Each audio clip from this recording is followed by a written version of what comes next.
వింటున్న వాక్యం నిలబడటం లేదెందుకు అన్నది మొదటి దినపు అంశము. వింటున్న వాక్యం నిలబడటం లేదెందుకు? ప్రియులరా,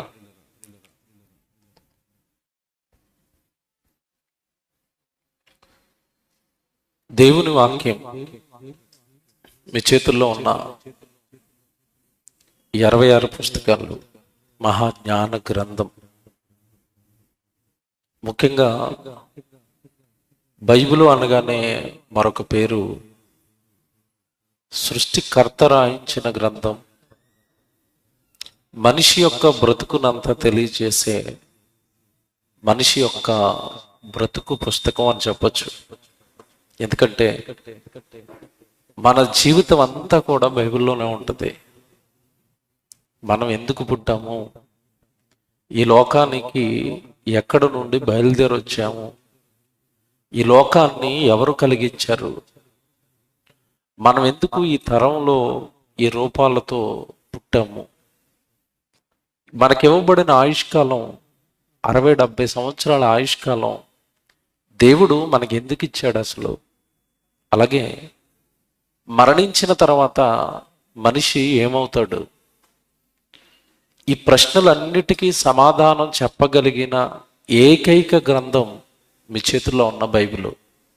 అందుకే బైబిల్కు మరో పేరుగా చెప్పచ్చు, చాలామంది తెలియక మత పుస్తకం అని, విదేశీ గ్రంథం అని, ఏమంటే అమెరికా వాళ్ళ దేవుడు రాయించిన పుస్తకం అని రకరకాలుగా తెలియక మాట్లాడతారు.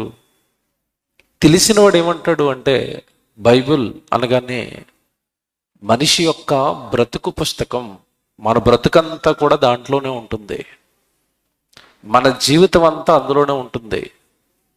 మన జన్మ రహస్యం, మరణ రహస్యం, బ్రతుకు రహస్యం, ఈ సృష్టి రహస్యాలు, మీకు ఏది కావాలి అన్నా బైబిల్లో చక్కగా మీకు ఆ రహస్యాలన్నీ విడిపోతాయి. బైబిలు చాలా గొప్ప పుస్తకం. బైబిలు ప్రతి మనిషి చదవవలసిన పుస్తకం. బైబిల్లో ఇంత విషయం ఉంది కనుక బైబిల్లో మనిషి జీవితానికి అవసరమైన ఎన్నో జ్ఞానపు సంగతులు ఉన్నాయి కనుక దేవుడు కన్నతండ్రి భూమి మీద ఉన్న తన పిల్లలకి ప్రతి తరంలో ఉన్న వారికి కూడా తన వాక్యాన్ని అందజేస్తూ వచ్చాడు.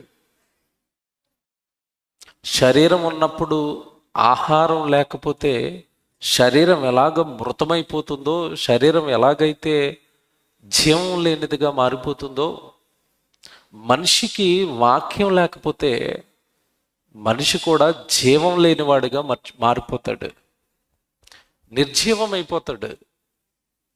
మానవ జీవితానికి ఒక జీవం ఉండదు, ఒక వెలుగు ఉండదు, ఆ జీవితానికి ఒక అర్థం ఉండదు. వాక్యం లేని వాళ్ళ జీవితాల గురించి నేను మాట్లాడుతున్నాను.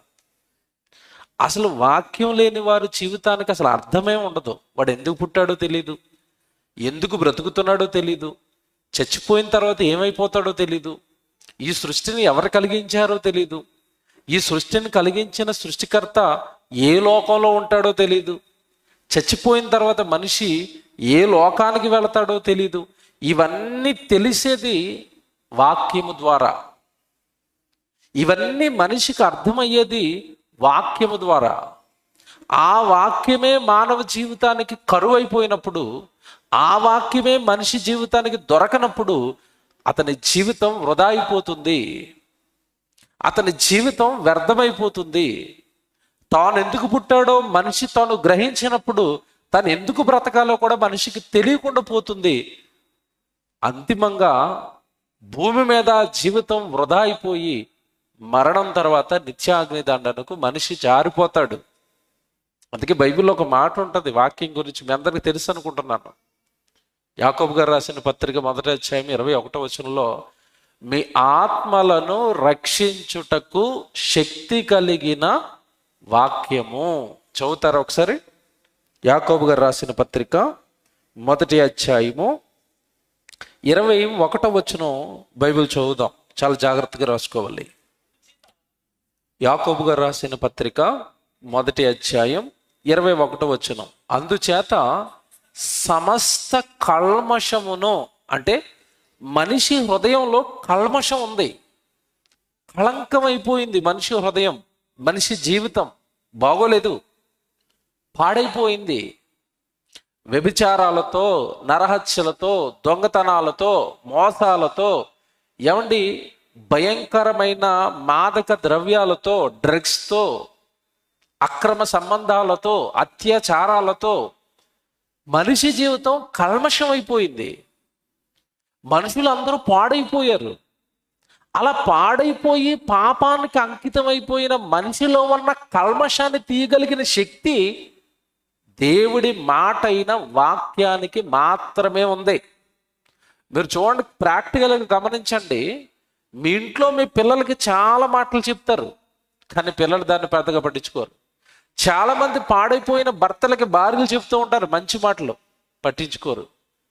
చాలా చోట్ల అంటే గవర్నమెంట్ యవనస్తులు తప్పు చేస్తుంటే, డ్రైవింగ్ విషయంలో కానీ త్రాగి దొరుకుతుంటే మైనర్స్కి కౌన్సిలింగ్ ఇస్తుంది, అయినా వాళ్ళు మారటం లేదు. మనిషి మాట మనిషిని మార్చలేదు. మనిషిని మార్చేది దేవుని మాట. శక్తి, ఆ పవర్ వాక్యానికి ఉంది.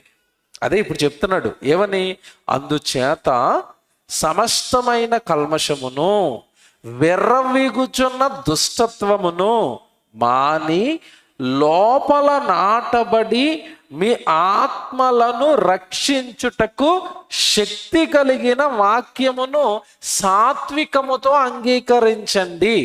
ఎంత బాగా రాశాడు చూడండి వాక్యం. మీ ఆత్మలను రక్షించే శక్తి వాక్యానికి ఉందట. ఆ వాక్యమే మనిషికి అందకపోతే, ఒకవేళ అందినా ఆ వాక్యం హృదయంలో నిలబడకపోతే మనిషి ఆత్మకు ప్రమాదం. మళ్ళా చెప్తాను, జాగ్రత్తగా వినాలి. నేను వాక్యం విననండి, వాక్యం నాకు అవసరం లేదండి, వాక్యము నేను నా దగ్గరికి వచ్చినా నేను పట్టించుకోనండి, నేను చదవనండి బైబిలు, నేను వినండి, నాకు వచ్చే ప్రమాదం ఏంటండి అని నువ్వు ప్రశ్న అడిగితే, నీ శరీరానికి ఎలాంటి ప్రమాదం ఉండకపోవచ్చు, అంతే కదండి. ఈరోజు చాలామంది బైబిల్ దగ్గరికి రారు, బైబిల్ చదవరు, ప్రార్థనలకు రారు, ప్రభువుని నమ్మరు, బైబిల్ను విశ్వసించరు, బైబిల్ మాకు ఇష్టం లేదంటారు, బైబిల్ మత పుస్తకం అంటున్నారు. వాళ్ళు ప్రార్థనలకు రారు, ప్రార్థనలకు వచ్చే వాళ్ళని ఆటంకపరుస్తారు. అంటే ఇప్పుడు వాళ్ళకి జరిగే నష్టం ఏంటంటే, వాళ్ళు బాగానే ఉన్నారు కదా, హ్యాపీగా ఉన్నారు కదా అని మీరు అనుకోవచ్చు. వాక్యము నాకు వద్దు అంటే శరీరానికి ఏ నష్టం జరగకపోవచ్చు, భూమి మీద నువ్వు హాయిగా 60-70 ఏళ్ళు బ్రతికేయచ్చు ఏదోలాగా, కానీ నీ శరీరం 60-70 ఏళ్ల తర్వాత శ్మశానానికి చేరుకుంటుంది. 6 అడుగుల గొయ్యి తీసి శరీరాన్ని అందులో కప్పెట్టేస్తారు, శవం అని చెప్పి. నీకు మరణం ఎప్పుడైతే వచ్చిందో ఈ శరీరంలో నుంచి బయటకు ఒకటి వస్తుంది, ఆత్మ. అదే నువ్వు. శరీరం నువ్వు కాదు, ఆత్మయే నువ్వు. నువ్వు ఎప్పుడైతే ఆత్మగా బయటకు వస్తావో, ఈ వాక్యము ద్వారా ఈ శరీరాన్ని బాగు చేసుకునేవాడు, ఈ వాక్యం ద్వారా శరీరం ఎవరిచ్చారో తెలుసుకునేవాడు, ఈ వాక్యం ద్వారా ఈ జీవిత పరమార్థము ఎరగనివాడు తన ఇష్ట ప్రకారం పాపాలు చేసి చేస్తాడు. అప్పుడు ఈ ఆత్మ నిత్యాగ్ని దండంలోనికి వెళ్ళిపోతుంది. సో మీ ఆత్మలను రక్షించే శక్తి దేనికుందట? వాక్యానికి. ఇక్కడ ప్రశ్న అడుగుతాను. చాలామంది అండి, ఏదో ఎప్పుడో నా మరణం తర్వాత వచ్చే ఆత్మకట వాక్యం రక్షించేది, ఎవరికి కావాలి ఆ వాక్యం అనుకుంటారేమో. ఎవరు మీరు కాస్త తెలివిగా ఆలోచించండి. శరీరం ఎక్కువ కాలం జీవిస్తుందా, ఆత్మ ఎక్కువ కాలం జీవిస్తుందా? బాగా ఆలోచించండి తెలివిగా. శరీరానికి ఉండే జీవితం ఎంతకాలం, ఆత్మకు ఉండే జీవితం ఎంతకాలం? శరీరం 60-70 ఏళ్ళు అండి, అధిక బలం ఉంటే 80, తర్వాత శరీరం. మీకు బెస్ట్ ఎగ్జాంపుల్ చెప్తాను, మీరు బాధపడినంటే స్టేజ్ మీద కొంచెం పెద్ద అయినంటే ఈయనే ఉన్నారు, ఈయన చూడండి, నన్ను చూడండి. నాకు 38 సంవత్సరాలు అండి, ఇప్పుడు 38. పెద్ద ఈయనకి ఎంత ఉంటుందండి? 72. సూపర్ అయినా. 72 వయసులో అంత ఆరోగ్యంగా మెట్లు ఎక్కువ వచ్చి కూర్చున్నారు ఇక్కడ. ఆయన చాలా బాగున్నారు. నిజాలు మాట్లాడుకుందాం. ఆయన పెద్ద ఆయన కనుక, వాక్యం తెలుసు కనుక ఆయన బాధపడరని నేను అనుకుంటున్నాను. ఈయన ఎంతకాలం ఇలాగ మీటింగ్లు తిరుగుతాడు? ఈయన ఎంతకాలం ఉంటాడు చెప్పండి? ఇంకా 72 అంటే దేవుడు మహా సంపూర్ణ ఆయుష్కాలం ఇస్తే ఇంకొక 20 years ఉంటారు ఆయన, అంతేనా? 72 అంటే నేను 92 వేసాను. తర్వాత ఆయన శరీరాన్ని ఆయన విడిచిపెట్టేయాలా? విడిచిపెట్టేయాలి. తర్వాత ఆయన శరీరంలో నుంచి ఆయన బయటకు వస్తారు. సరే, ఏం పేరండి మీ పేరు? క్రిస్టోఫర్. ఆయన బయటకు వస్తారు. క్రిస్టోఫర్ గారు బయటకు వస్తారు. ఆయన జీవితకాలం అంతా ఇదిగో ఇలా బైబిల్ పట్టుకుని, సేవ అనుకుని, ప్రార్థనలు అనుకుని తిరిగాడు కనుక నా కుమారుడు నా వాక్యాన్ని విశ్వసించాడు అని ఆయన ఆత్మను పరదేశంలోనికి తీసుకుంటాడు దేవుడు. ఒకవేళ ఇదే క్రిస్టోఫర్ గారు బైబిల్ పట్టుకోకుండా వాక్యం నాకు వద్దండి అంటే, ఏమన్నా ఈ శరీరం విడిచిపెట్టిన తర్వాత ఆత్మ ఎక్కడికి వెళ్ళిపోద్ది చెప్పండి? నరకానికి వెళ్ళిపోద్ది. ఇక్కడ విషయం గమనిస్తున్నారో లేదో మీరు? శరీరం 60-70 ఏళ్ళే, నాకు 38. నాకు దేవుడు ఇంకొక 40 సంవత్సరాలు ఇచ్చాడు అనుకోండి, ఒక 78లోనో 80లోనో నేను కాలం చేస్తాను. నా శరీరం శ్మశానానికి వెళ్ళిపోద్ది. నేను బయటకు వస్తాను అప్పుడు. బైబిల్లో లోకాసువార్తలో మీరు ధనవంతుడు లాజరు చదువుకుంటారు కదా. ధనవంతుడు లాజరు, ఒక ఆయనకి డబ్బు ఉంది, ఒక ఆయనకి డబ్బు లేదు. ఒకతనికి తిండి ఉంది, మరొక ఆయనకి తిండి లేదు. ఒక ఆయనకు ఆరోగ్యం ఉంది, మరొకరికి ఆరోగ్యం లేదు. ఇద్దరు చచ్చిపోయారు, ఇద్దరు శవాలని పాతి పెట్టేశారు. కానీ ఆత్మలు ఎక్కడికి వెళ్ళిపోయాట? ధనవంతుడి ఆత్మ యాతన పడే స్థలానికి వెళ్ళిపోయింది. లాజరు గారి ఆత్మ పరదేశులో అబ్రహాము రొమ్మున విశ్రాంతిలోనికి వెళ్ళిపోయింది. బాగా వినాలి. ఇప్పుడు ఆత్మ పరదేశంలోనికి వెళ్ళింది. లాజరు గారి ఆత్మ యాతన పొందే స్థలానికి ధనవంతుడు ఆత్మ వెళ్ళింది. బాగా వినండి. ఇప్పుడు ధనవంతుడు ఎప్పటి నుంచి యాతన పడుతున్నాడు తెలుసా మీకు? ధనవంతుడు అనగానే అక్కడ చెప్పబడిన ధనవంతుడు అండి మోషే గారి కాలానికి చెందినవాడు. వాడు ధనవంతుడు లాజరు కథ అనుకోకండి. మోషే గారి కాలంలో జరిగిన సంఘటన యేసుక్రీస్తుల వారు చెప్పారు. అంటే మోషే గారు భూమి మీద ఎప్పుడు బ్రతికాడు అంటే క్రీస్తుకు పూర్వం 1500 సంవత్సరాల క్రితం. ఇప్పుడు మన క్రీస్తు శకం 2000లోకి వచ్చాం.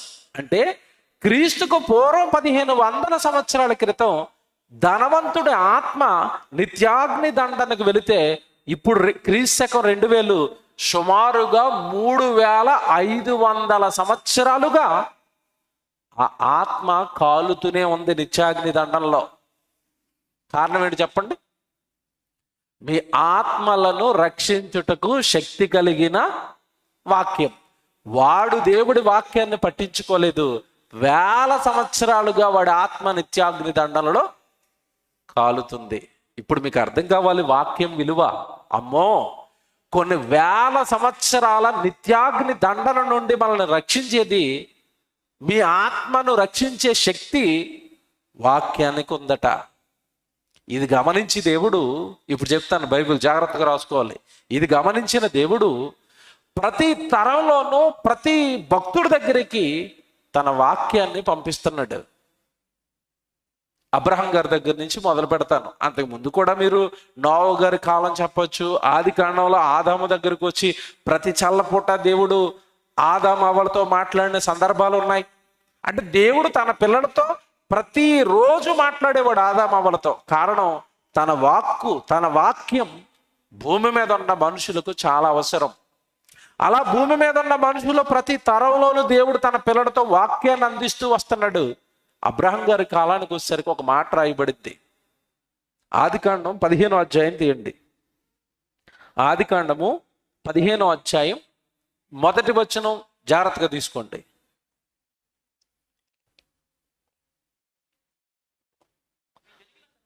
ఆదికాండం 15వ అధ్యాయం 1వ వచనం. ఎవరో ఒకరు స్పీడ్గా చదవండి అన్న. ఇది జరిగిన తర్వాత యెహోవా వాక్యము అబ్రహామునకు దర్శనమందు వచ్చి, అబ్రహమా భయపడకము, నేను నీకు కేడెము, నీ బహుమానమును అత్యధికమగునని చెప్పెను. అబ్రహాం గారి దగ్గరికి ఏమొచ్చిందట? అబ్రహాం గారి దగ్గరికి ఏమొచ్చింది? ఇవి జరిగిన తర్వాత యెహోవా వాక్యము అబ్రహామునకు దర్శనమందు వచ్చి. అబ్రహాం గారి దగ్గరికి దేవుడు ఏం పంపించాడు? వాక్యం. ఎందుకు పంపించాడు? బాగా ఆలోచించాలి. వాక్యాన్ని ఎందుకు పంపిస్తున్నాడు? భూమి మీద ఉన్న మానవాళికి ఏ విషయం తెలియాలి అన్నా, అతనికి బుద్ధి, జ్ఞానము, వివేకము సర్వం అనుగ్రహింపబడాలి అన్నా ఆ వ్యక్తి దగ్గరికి రావాల్సింది ఏంటో తెలుసా? వాక్యం. మార్గం, భూమి మీద జీవిత మార్గం నీకు అర్థం కావాలి అంటే నీ దగ్గరికి రావాల్సింది వాక్యం. నీ జీవితానికి ఒక గమ్యం ఏర్పడాలి అంటే నీ దగ్గరికి రావాల్సింది వాక్యం. నీ ఆత్మ రక్షించబడాలి అంటే నీ దగ్గరికి రావాల్సింది వాక్యం. నువ్వెందుకు పుట్టావో నీకు అర్థం కావాలి అంటే నీ దగ్గరికి రావాల్సింది వాక్యం. ఇంత ఇంత పవర్ ఉంది వాక్యానికి. ఇన్ని విషయాలు బోధిస్తుంది వాక్యం నీకు. ఏమండి, దేవుడు కష్టపడి వాక్యాన్ని రాయించిన విధానం మీరు ఆలోచిస్తే, దేవుడు చాలా కష్టపడి ఆయా తరాలలో అనేక మంది నుండి బలిచి వాళ్ళ ప్రాణ త్యాగాలతో, వాళ్ళ రక్త దర్పణతో లేఖనాలను రాయించి గ్రంథస్థం చేయించి ఈరోజు క్రైస్తవులు ఏ భాషలో మాట్లాడుకుంటే ఆ భాషలోనికి దేవుడు తన వాక్యాన్ని తీసుకుని వచ్చాడు. కారణం ఏంటంటే ఈ వాక్యమే గనక మనిషి మధ్యలో లేకపోతే మనిషి పాపిగానే చచ్చిపోతాడు. ఈ వాక్యమే గనక మనిషి మధ్యలో లేకపోతే మనిషికి రక్షణ ఉండదు. ఈ వాక్యమే గనక ప్రజల మధ్యలో లేకపోతే సమాజం నేరాలతో నిండుకుపోయిన సమాజంలో మారిపోతుంది. ఆంధ్ర ప్రాంతంలో గుంటూరు, తెనాలి అక్కడండి ఒక ఊరు ఉంటుంది, స్టువర్ట్పురం. చాలా మందికి తెలిసి ఉంటుంది ఈ పేరు, ఫేమస్. స్టువర్ట్పురం అనగానే ఆ ఊరు నిండా ఒకప్పుడు ఎవరు ఉండేవారు తెలుసండి? తెలుసా మీకు? దొంగలు ఉండేవారు. స్టువర్ట్పురం అనగానే పేరు ఎవరికంటే ఆ ఊరు నిండా దొంగలు ఉంటారు, దోపిడీ చేసేవాళ్ళు ఉంటారు, గజ దొంగలు ఉంటారు, బందిపోటు దొంగలు ఉంటారు. స్టువర్ట్పురం ఎక్కడ దొంగతనం జరిగినా పోలీసు వాళ్ళు జీప్ వేసుకుని డైరెక్ట్గా ఎక్కడికి వెళ్ళేవారు తెలుసా? స్టువర్ట్పురానికి వెళ్ళేవారు. ఒరే, మీలో ఎవడో దొంగతనం చేసి ఉంటాడు, ఖచ్చితంగా మాకు తెలుసు మీరంతా దొంగలే అని. ఆ స్టువర్ట్పురంలో ఉన్న వాళ్ళందరినీ హింసించేవారు ఒకప్పుడు పోలీసులు. విచిత్రం ఏంటనుకుంటున్నారు? దొంగలతో నిండుకుపోయిన స్టువర్ట్పురానికి దేవుని సువార్త వెళ్ళింది, వాక్యం వెళ్ళింది. దొంగలు కాస్త మారిపోయారు, దొంగతనాలు మానేశారు. ఒకప్పుడు అది స్టువర్ట్పురం, ఈరోజు దాని పేరేంటో తెలుసా? సువార్తపురం. పేరు మారిపోయింది. దొంగలు మారిపోయారు, గజ దొంగలు మారిపోయారు, బందిపోటు దొంగలు మారిపోయారు. అంతకుముందు పోలీసు వాళ్ళు ఎన్నిసార్లు కౌన్సిలింగ్ ఇచ్చినా ఎవడూ మారలేదు. వాక్యము వెళ్ళగానే వాళ్ళందరూ ఏమైపోయారు? మారిపోయారు. నేరాలు, మళ్ళా చెప్తున్నాను, నేరాలు ఆగాలి అన్నా, సమాజం బాగుపడాలి అన్నా, దొంగలు, దోపిడీ చేసేవాళ్ళు, వ్యభిచారం చేసేవాళ్ళు, మందు తాగేవాళ్ళు, భార్యలు హింసించేవాళ్ళు, భర్తలను హింసించేవాళ్ళు, అక్రమ సంబంధాలు పెట్టుకుని కుటుంబాన్ని కూల్చుకుంటున్న వాళ్ళు, వీళ్ళందరూ బాగుపడాలి అంటే వాళ్ళ దగ్గరికి వెళ్ళవలసింది ఏంటో తెలుసా? వాక్యం. అందుకే దేవుడు ప్రతి తరములో ప్రతి వ్యక్తి దగ్గరికి వాక్యాన్ని పంపిస్తున్నాడు. ఇప్పుడు మనం చదువుకున్న అబ్రహాం గారి దగ్గరికి ఏం వెళ్ళిందట? వాక్యం. ఎందుకు వెళ్ళింది వాక్యం తెలుసండి? అబ్రహాం గారి పూర్వ చరిత్రలోనికి వెళ్ళిపోతే కల్దీయ ప్రాంతానికి చెందినవాడు అబ్రహాము. అతని ప్రాంతం కల్దీయ ప్రాంతం. ఆ కల్దీయ ప్రాంతానికి చెందిన వాళ్ళందరూ కూడానండి భయంకరమైన విగ్రహారాధన చేసేవారు. భయంకరులు, క్రూరులు వాళ్ళ ఆ ప్రాంతానికి సంబంధించిన వాళ్ళందరూ. అందులో పుట్టిన అబ్రహామును దేవుడు ఏర్పరచుకుని తన వాక్యాన్ని అబ్రహాం గారి దగ్గరికి పంపించుకుని అబ్రహామును మార్చుకున్నాడు. అబ్రహామును చివరికి ఎలా మార్చేశాడు దేవుడు అంటే విశ్వాసులకు తండ్రిగా మారిపోయాడు అబ్రహాం. దేనిని బట్టో తెలుసా? అబ్రహాం గారి దగ్గరికి వచ్చిన వాక్యం. ఒక భయంకరమైన ప్రాంతంలో పుట్టిన అతను విశ్వాసులకు తండ్రిగా ఎదిగిపోయాడంటే ఆ విశ్వాసము అతనిలోని మార్పుకు కారణం ఏంటో తెలుసా? అబ్రహాం గారి దగ్గరికి దేవుడు పంపించిన వాక్యం. ఇది మనసులో పెట్టుకోండి. దేవుడు వాక్యానికి ఎంత విలువిస్తాడో ఒక ఎగ్జాంపుల్ చెప్తాను ఇప్పుడు మీకు. ఎక్కడో కల్దీ ప్రాంతంలో విగ్రహారాధనలో పుట్టిన అబ్రహాం గారిని మార్చుకోవడానికి దేవుడు వాక్యం ఎలాగైతే పంపించాడో, తన మాట ఎలాగైతే పంపించాడో, నిన్ను నన్ను రక్షించాలనుకుంటే, నిన్ను నన్ను కాపాడాలనుకుంటే, మనం ఎక్కడ ఉన్నా సరేనండి దేవుడు పంపించేది వాక్యం. బైబిల్లో మనకి బాప్తిస్మం ఇచ్చి యోహాను కనబడతాడు, తెలుసు కదా మీకు. యేసుక్రీస్తుల వారి కంటే ముందు 6 నెలల ముందు పుట్టినవాడు బాప్తిస్మం ఇచ్చి యోహాను. ఆయన తల్లిదండ్రులు ఎంత భక్తి కలిగిన వాళ్ళంటే, ముందే దూత వచ్చి చెప్పింది, ఇతన్ని మీరు ప్రత్యేకపరచాలి, అతను పరిశుద్ధాత్మతో నిండుకొని పుట్టాడు, ఇశ్రాయేల్లో అనేక మందిని రక్షిస్తాడు, తండ్రుల హృదయం పిల్లల తట్టుకును, పిల్లల హృదయం తండ్రులు తట్టుకును త్రిప్పేస్తాడు, అతను జాగ్రత్తగా పెంచండి అని దూత ఎప్పుడైతే చెప్పిందో, బాప్తిస్మం ఇచ్చి యోహాను తల్లిదండ్రులు ఏం చేశారో తెలుసండి? సమాజం మధ్యలో ఉంటే పాడైపోతాడేమో, ఎందుకంటే సమాజంలో ఉన్న వాళ్ళందరూ ఎలాగున్నారు చెప్పండి? వ్యభిచారులు, దొంగలు, నేరస్తులు. అమ్మో, మా కొడుకు వీళ్ళ మధ్యలో పెరిగితే పాడైపోతాడేమో, పాపం చేస్తాడేమోనని చిన్నగా ఉన్నప్పుడే బాప్తిస్మం ఇచ్చి యోహాను తీసుకెళ్ళి ఎక్కడ వదిలేశారో తెలుసా? అరణ్యంలో విడిచిపెట్టారండి. జాగ్రత్తగా వినండి. అరణ్యంలో ఎలాంటి ఆహారం తిని పెరిగాడో యోహాను గారు మీకు తెలియదు కాదు. ఏం తిన్నాడట? మిడతలు, అడవి తేనె. అలాగా అడవిలో పెరుగుతున్న, అరణ్యంలో పెరుగుతున్న తన కొడుకు తన కోసం అరణ్యంలో పెరుగుతున్నాడు. బాప్తిస్మం ఇచ్చి యోహాను గొప్పవాడు కావాలి అన్నా, బాప్తిస్మం ఇచ్చి యోహాను జీవితానికి ఒక వెలుగు, విలువ రావాలి అన్నా, అతని దగ్గరికి వెళ్ళవలసింది ఏంటో తెలుసా? వాక్యం. లూకాసు వార్త 3వ అధ్యాయం మొదటి 2 వచనాలు జాగ్రత్తగా చదవండి.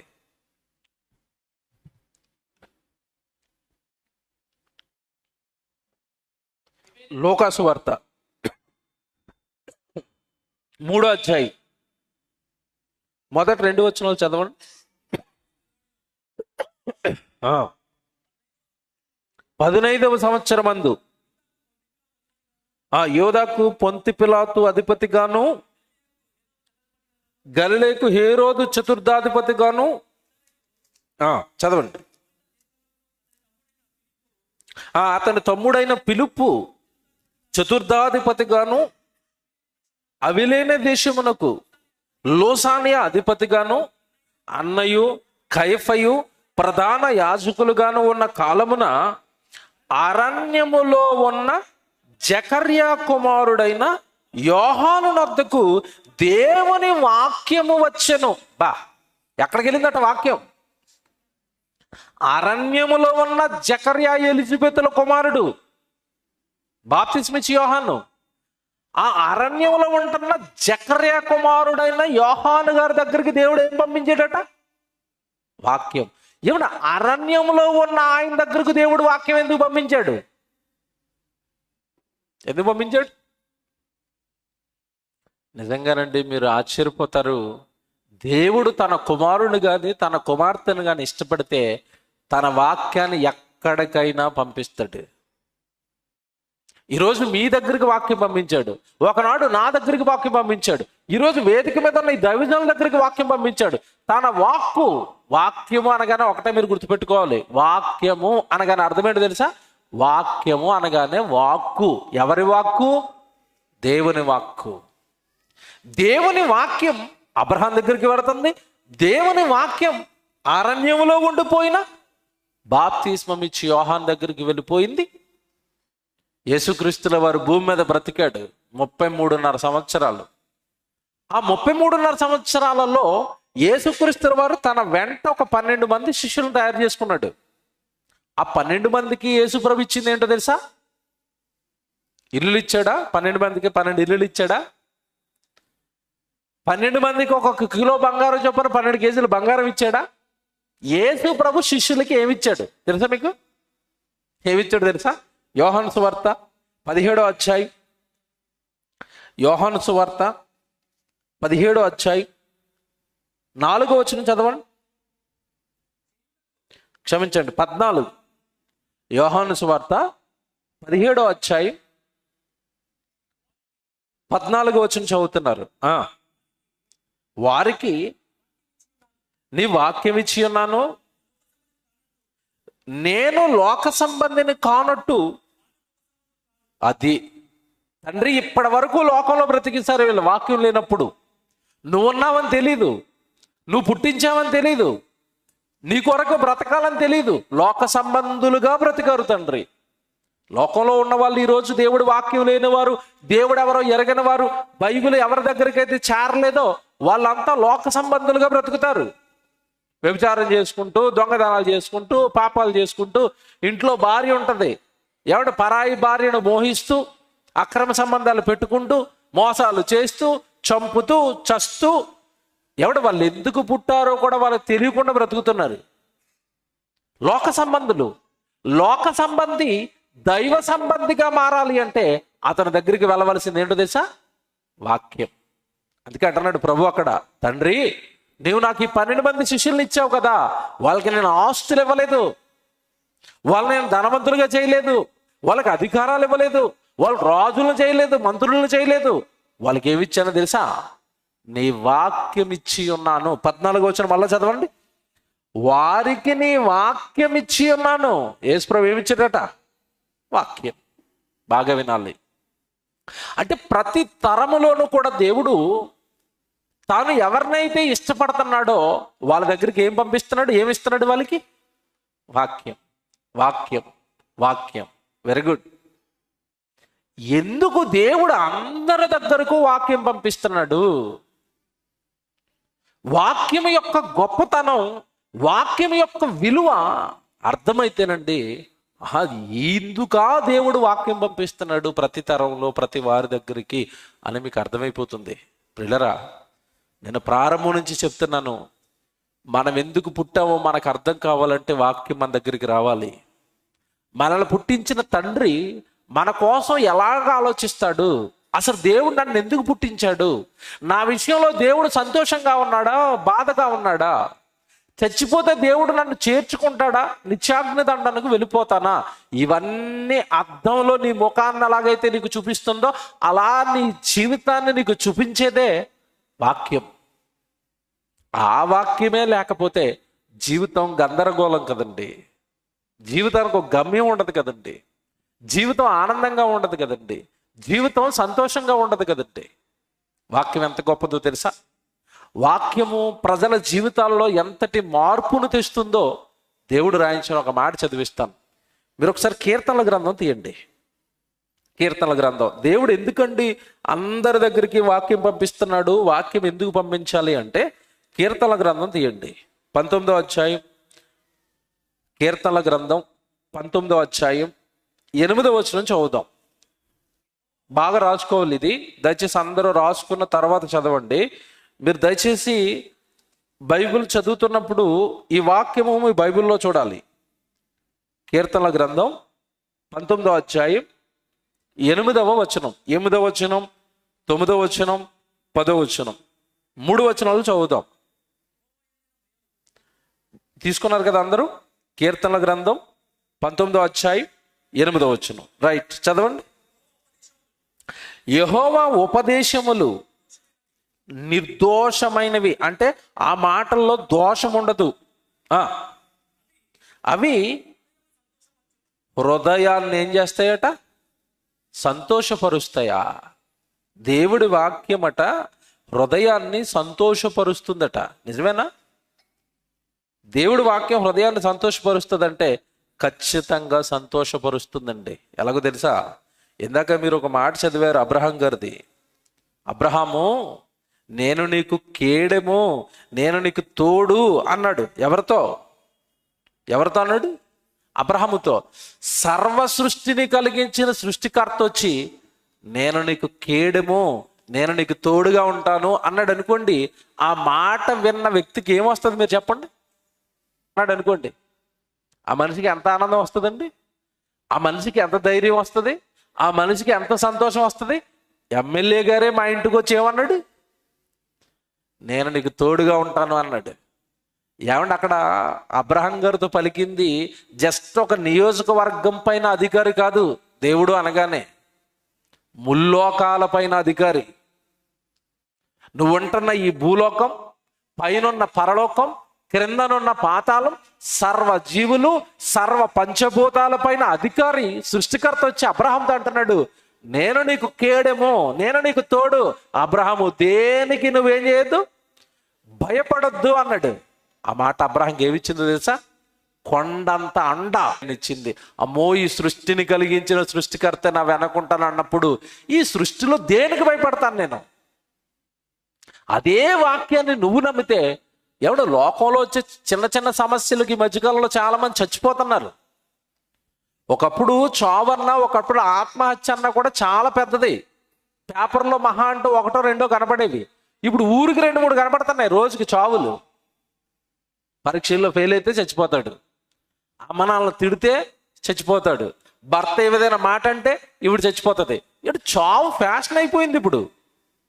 కారణం, ధైర్యం లేదు. నా వెనక ఎవరో ఉన్నారు, నన్ను ఆదరిస్తారు, నాకు తోడుగా ఉంటారు, నా సమస్యల్లోంచి, నా కష్టంలోంచి బయటకు తెచ్చేస్తారు అన్న ధైర్యం కోల్పోయింది సమాజం.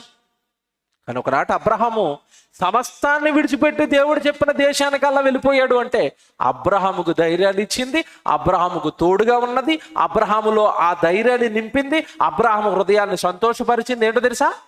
వాక్యం. నిజంగా మీరు నమ్మారనుకోండి, మీ హృదయాన్ని వాక్యము సంతోషపరుస్తుంది. ఎలాగో తెలుసండి, ఎలాగో తెలుసా? మీకు అర్థం కావడానికి ఒక ఉదాహరణ చెప్తాను. వాక్యం ఎంత సంతోషాన్ని ఇస్తుందంటే,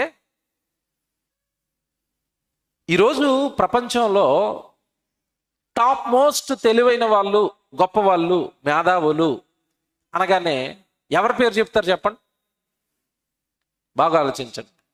వీళ్ళు తర్వాతనండి ఎవరైనా, వీళ్ళేనండి బాగా తెలివైన వాళ్ళు అనే వాళ్ళు ఎవరు ఇప్పుడున్న లోకంలో? ఎవరు చెప్పండి? శాస్త్రవేత్తలు. అంతేనా? వాళ్ళకి మించిన పండితులు ఉన్నారా? వాళ్ళకి మించిన తెలివైన వాళ్ళు ఉన్నారా? లేరు. ఎందుకంటే శాస్త్రవేత్త అనగానే అతనికి అన్నీ తెలుసు. అమ్మో శాస్త్రవేత్త అండి అంటారు, గొప్పవాడు అండి, ఇది కనిపెట్టాడండి, అది కనిపెట్టాడండి, శాస్త్రవేత్త గొప్పవాడు అంటారు. శాస్త్రవేత్తలు మానవ జన్మ గురించి ఏం చెప్పారు చెప్పండి? మనిషి ఎలా పుట్టాడు అని శాస్త్రవేత్తను అడగండి. ఏం చెప్తాడు శాస్త్రవేత్త? ఏం చెప్తాడు? మీ పిల్లల్ని అడగండి, మీ పిల్లల్ని అడగండి, ఒరే మనుషులు ఎలా పుట్టారా, మీ పుస్తకాలు చదువుకున్నావు కదా. శాస్త్రవేత్తలు రాసిన వ్యాసాలే పుస్తకాలుగా, పాఠాలుగా పిల్లల పుస్తకాల్లోకి వస్తాయి. ఆ పిల్లలు అవే చదువుకుంటారు, శాస్త్రవేత్తలు చెప్పినవి. మీ పిల్లల్ని అడగండి, ఒరే మనుషులు ఎలా పుట్టారా, మనం ఎలా పుట్టామని మీకు చదువు చెప్పారా, శాస్త్రవేత్తలు రాశారా పుస్తకాలను అడగండి. వాళ్ళు ఏం చెప్తారు చెప్పండి? మమ్మీ మనమంతా మన తాతలంట కోతులట మమ్మీ అంటాడు. అంతే కదండి. మన పూర్వీకులందరూ ఎవరట? కోతులట. మనం అందరం ఎవరి నుండి వచ్చామట? కోతుల. నేను ఈరోజు మధ్యాహ్నం ఎక్కడ భోజనానికి వెళ్తుంటే మధ్యలో ఒక నది ఉందండి ఇక్కడ. ఆ నది వంతెన మీద కోతులు కూర్చొని ఉన్నాయి. కోతులు చూశాను ఈరోజు. మీరు కూడా రోజు చూస్తారు కదండి. కోతి మొహం, మీ మొహం పక్క పక్కన పెట్టుకోండి, ఏ మొహం బాగుంటుంది? ఏ మొహం బాగుంటుంది? మన మొహం బాగుంటుందా, కోతి మొహం బాగుంటుందా? మీరు చెప్పండి. మన మొహం సూపర్ కదండి. మనకున్న అందం కోతికి ఎక్కడదండి? కొండముచ్చి మొహం వేసుకుని తిరుగుతుంది అది. మన మొఖం ఎక్కడ, కోతి మొఖం ఎక్కడ? కానీ నువ్వు కోతి నుండి వచ్చేవనగానే శాస్త్రవేత్తకు జనం ఏం చేశారు? బాబాలు చెప్పాడండి, మనం అంతా కోతులు పట్టండి. సిగ్గు లేదు. ఎవడు మీ పిల్లడు శుభ్రంగా స్నానం చేయించిన తర్వాత, మంచి బట్టలు వేసిన తర్వాత పక్కింటి ఆవిడ వచ్చి, అబ్బా మీ పిల్లడు భలే ఉన్నాడండి కోతిలాగా అన్నదనుకోండి, తల్లి ఏమంటుంది చెప్పండి? గొడవ వేసుకోదండి పక్క ఆవిడతో, నా కొడుకుని ఏమంటున్నావు, కోత అంటావా అంటది. ఈవిడు కోత అంటే నీకు బాధ వచ్చింది. మన పూర్వీకులందరూ కోతులను శాస్త్రవేత్తలు చెప్తే శాస్త్రవేత్తలకు లోకం ఏం చేసింది? భలే చెప్తారండి. చిచ్చి, కోతుల మనం కాదండి. ఇప్పుడు చెప్తాను బైబిల్. కోతుల నుండి మనుషులు వచ్చారని మనిషికి అబద్ధాలు చెప్పి చప్పట్లు కొట్టించుకుంది శాస్త్రం. కానీ దేవుడు ఏమన్నాడు తెలుసా? నేనే సమస్త మానవాళిని కలిగించాను. మొట్టమొదటి మనిషిని నేను నేల నుండి తీశాను, తర్వాత అవ్వమ్మను ఆమెను ఎముకలోంచి తీశాను, తొలి నరుని చేసింది నేనే, తొలి స్త్రీని చేసింది నేనే, ఇద్దరికి వివాహం చేసింది నేనే, వాళ్ళ నుండి తొలి కొడుకైన కయ్యూరును పుట్టించింది నేనే, మనిషిని నా స్వహస్తాలతో చేశాను నాన్న, నువ్వు కోతు నుండి రాలేదు అన్నాడు దేవుడు. ఈ మాట వినగానే మనకు హృదయానికి ఏమొచ్చిందో తెలుసండి? సంతోషం. ఆహా, నన్ను ఎవరు చేశారు? దేవుడు చేశాడు. ఈ మాట మనకు సంతోషంగా ఉందా లేదా మీరు చెప్పండి. ఇప్పుడు ఇంకో మాట చెప్పనా? ఇప్పుడు చెప్పండి, క్రైస్తవుడు గొప్పవాడా, శాస్త్రవేత్త గొప్పవాడా? ఎవడు గొప్పవాడు? లోకానికి తెలియని రహస్యాలు బైబిల్లో నుండి తీసి సమాజానికి అందించేవాడు క్రైస్తవుడు. క్రైస్తవుడు గొప్పవాడు. ఆ క్రైస్తవుడు ఎందుకు గొప్పవాడంటే, ఆ క్రైస్తవుడి చేతుల్లో సృష్టిని కలిగించిన సృష్టికర్త మాట అయిన వాక్యం ఉంది. మనల్ని గొప్ప చేస్తున్నది ఈరోజు ఏంటో తెలుసా? మన కన్న తండ్రి అయిన దేవుని మాట. మాట చూస్తారా బైబిల్లో? మీరు కూడా మహిమ పొందాలి, నా పిల్లలు కదా. నా బైబిల్ పట్టుకున్నవాడు ప్రపంచానికి గొప్పగా కనపడాలి, నా వాక్యాన్ని విశ్వసించిన వాడు ప్రపంచం ముందు గొప్పవాడిగా కనపడాలి అని మీ కన్న తండ్రి, మీ దేవుడు బైబిల్లో రాయించిన మాట ఇప్పుడు నేను చూపిస్తాను. కొరింథీయులకు రాసిన మొదటి పత్రిక తీయండి. దేవుడు ఏమంటున్నాడు? వాక్యము విశ్వసించిన వాడిని, వాక్యం నమ్మిన వాడిని ఎంత గొప్పవాడిని చేస్తానంటున్నాడు దేవుడు. ఒకసారి మనం బైబిల్ చదువుదాం. కొరింథీయులకు రాసిన మొదటి పత్రిక 2వ అధ్యాయాన్ని చూద్దాం. 2వ అధ్యాయం 6వ వచనం. జాగ్రత్తగా రాసుకోవాలి ఇది. కొరింథీయులకు రాసిన మొదటి పత్రిక 2వ అధ్యాయం 6వ వచనం. ఓకే, మళ్ళా చెప్తున్నానే.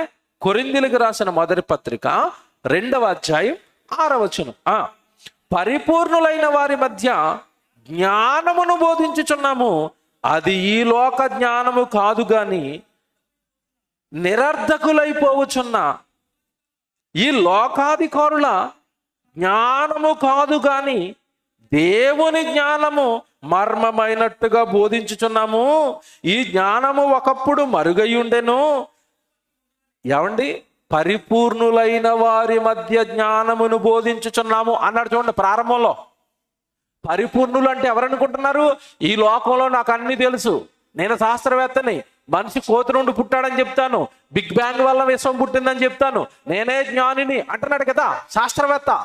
అలాంటి వాడికి కూడా నువ్వు బోధ చేయాలి కొడుక, నా వాక్యం పట్టుకుని అన్నాడు దేవుడు.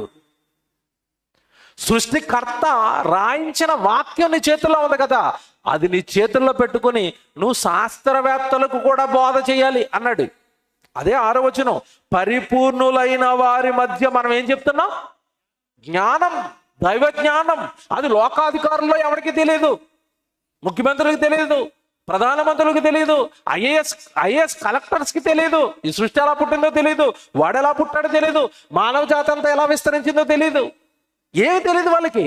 అలా లోకంలో ఉన్న అధికారులకు సైతం తెలియని సంగతులు క్రైస్తవుడు వాళ్ళకి బోధించాలి అని చెప్పి, తర్వాత మీరు 8వ వచనం చూడండి. 8వ వచనంలో ఏమంటున్నాడు?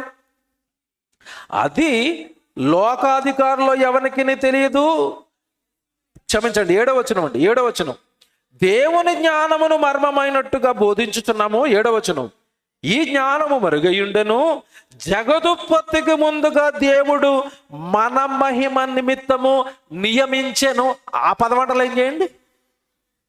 మన మహిమ నిమిత్తము దేవుడు ఈ వాక్యాన్ని నియమించాడు, మీ దగ్గరికి పంపించాడు. నాకే కాదు మహిమ, నా వాక్యాన్ని నమ్మిన వాడు కూడా లోకంలో ఏం చేయబడాలి? మహిమ పరచబడాలి. అమ్మో, వీళ్ళకి ఎక్కడ తెలుసండి ఈ విషయాలన్నీ? ఇంత జ్ఞానం వీళ్ళకి ఎక్కడదండి? ఎవడైనా నాటి వెళ్తే టైం అయిపోద్దని వెళ్ళటం లేదు. శాస్త్రం కళ్ళు తెరవక మునుపే, శాస్త్రము, శాస్త్రవేత్త అన్నవాడు పుట్టక మునుపే శాస్త్రానికి తెలియని ఎన్నో సంగతులు బైబిల్ చెప్పింది. తెలుసా మీకు? భూమి గోళాకారంగా ఉంటుంది. ఎవరు ముందు చెప్పారు చెప్పండి? శాస్త్రమా, బైబిలా? తెలుసా మీకు? భూమి గోళాకారంగా ఉంటుందని ఆర్యభట్ట, ఏమంటే క్రీస్తు శకం 500వ శతాబ్దం, 500 సంవత్సరానికి సంబంధించిన వాడు ఆర్యభట్ట. అప్పటికి కూడా చాలా మంది భూమి బలపరుపుగా ఉంటుందని నమ్ముతున్నారు. భూమి గోళం అని బైబిల్ ఎప్పుడు రాయబడింది తెలుసా? క్రీస్తుకు పూర్వం 1500 సంవత్సరాల క్రితం యోబు గ్రంథంలోనే దేవుడు రాయించేశాడు భూమి గోళం. శాంపుల్గా ఒకటి చెప్పాను మీకు. అంటే లోకంలో అధికారులకు, లోకంలో జ్ఞానులకు తెలియని సంగతులు వాక్యం ద్వారా నా పిల్లలు చెప్పాలి లోకానికి, అప్పుడు నా పిల్లలకి మహిమ రావాలి అనుకున్నాడు దేవుడు. ఇప్పుడు కూడా నా కొడుకు గొప్పగా ఉండాలి అని మనం ఎలాగైతే కోరుకుంటామో, నా కుమార్తె గొప్పగా ఉండాలని మనం ఎలాగైతే కోరుకుంటామో, పరమందున్న తండ్రి కూడా ఈ వాక్యముతో తన పిల్లలు మహిమపరచబడాలి అని కోరుకున్నాడు. అంత గొప్పది వాక్యం, అంత గొప్ప విలువైనది వాక్యం. అక్కడికి వచ్చేయండి కీర్తన గ్రంథానికి 19వ అధ్యాయం 8వ వచనం. కీర్తనల గ్రంథం 19వ అధ్యాయం 8వ వచనం. యెహోవా వాక్యములు నిర్దోషమైనవి, అవి హృదయమును సంతోషపరచును. యెహోవా ఏర్పరిచిన ధర్మము నిర్మలమైనది, అది కన్నులకు వెలుగిచ్చును. ఆ మాట చూసారండి, నేను ఆశ్చర్యపోయానండి మాట చూసి. దేవుడు వాక్యమట కన్నులకి ఏమిస్తుందట? వెలుగు. బాగా వినాలి. యెహోవా వాక్యము కన్నులకు వెలుగు ఇచ్చును. ఎన్నిసార్లు ఎందుకంటున్నానో తెలుసా? ఏమన్నా మనకి వెలుగు లేదా? ఇప్పుడు వెలుగు లేదా? ఉందా లేదా? మీరు చెప్పండి. మనకి లైట్లు లేవండి, కరెంట్ లేదా, వెలుగు ఉందా లేదా? ఉంది. మరి మరలా యెహోవా వాక్యము కన్నులకు వెలుగిచ్చును అంటున్నాడు ఏంటి? అక్కడ దేవుడు మాట్లాడుతున్నది బాహ్య సంబంధమైన కరెంటు గురించో సూర్యుడి గురించో కాదు. దేవుడి వాక్యము లేని ప్రతి వాడి నేత్రం మూయబడి ఉంటది. మార్గం తెలీదు, తాను ఎక్కడికి వెళ్తున్నాడో తెలీదు, చచ్చిపోయిన తర్వాత ఎక్కడ పడిపోతాడో తెలీదు. యెహోవా కన్నులకు వాక్యం వెలిగిస్తుందంటే అర్థం ఏంటంటే, చచ్చిపోయిన తర్వాత పాతాళం ఉంది. వాక్యం తెలిసిన వాడికి అర్థమవుతుంది. నన్ను పుట్టించిన పరలోకంలో ఉన్న కన్న తండ్రి పరమందు ఉన్నాడు. వాక్యం తెలిసిన వాడికి పరలోకంలో ఉన్న దేవుడు కనిపిస్తాడు వాక్యం ద్వారా. వాక్యం తెలిసిన వాడికి నా చుట్టూ దేవుడు దేవదూతలను కాపలాగా పెట్టాడు కనబడుతుంది. వాక్యం తెలిసిన వాడికి అమ్మో నేను అనుభవిస్తున్న ఈ సర్వ సృష్టి ఎంత క్రమంగా నడుస్తుంది అంటే దీన్ని నడిపించేది దేవుడు. వాక్యం తెలిసిన వాడి కన్నులు వెలిగింపబడి ఇవన్నీ అర్థమవుతాయి. సూర్యుడు మండుతున్నాడంటే ఎవరు మండిస్తున్నారు? గాలి పీల్చుకుంటున్నాడంటే ఎవరిస్తున్నారు? పంటలు పండుతున్నాయంటే ఎవరు పండిస్తున్నారు? ప్రతి సంవత్సరము కాలాలు మారిపోతున్నాయి. ఇప్పుడు శీతాకాలంలో ఉన్నాం, వర్షాకాలం, ఎండాకాలం, ఈ కాలాలు ఎవరు రప్పిస్తున్నారు? ఇవన్నీ అర్థం కావాలి అంటే, ఈ కన్నులు వెలిగింపబడి ఇవన్నీ చేస్తున్న దేవుడు కనబడాలి అంటే ఆ కన్నులకు అందవలసింది ఏంటో తెలుసా? వాక్యం. ఎంత బాగా రాశాడు చూసారా? దేవుని వాక్యము కన్నులకు ఏమిస్తుందట? వెలుగు. తర్వాత మాట చూడండి, ఆయన వాక్యము కన్నులకు వెలుగిచ్చును. యెహోవా యందైన భయము పవిత్రమైనది, అది నిత్యము నిలుచును. యెహోవా న్యాయ విధులు సత్యమైనవి, అవి కేవలము న్యాయమైనవి. 10వ వచనం బాగా అండర్లైన్ చేసుకోండి. 10వ వచనం, అవి బంగారు కంటేనో, విస్తారమైన మేలిమి బంగారు కంటేనో కోర తగినవి. మనిషి ఏం కోరుకోవాలట? ఏం కోరుకోవాలట? నాకు వాక్యం కావాలండి, నాకు ప్రసంగాలు కావాలండి, నాకు దేవుడు వాక్యం ఇవ్వండి. కోరదగినవి. వాక్యము కోరదగినది.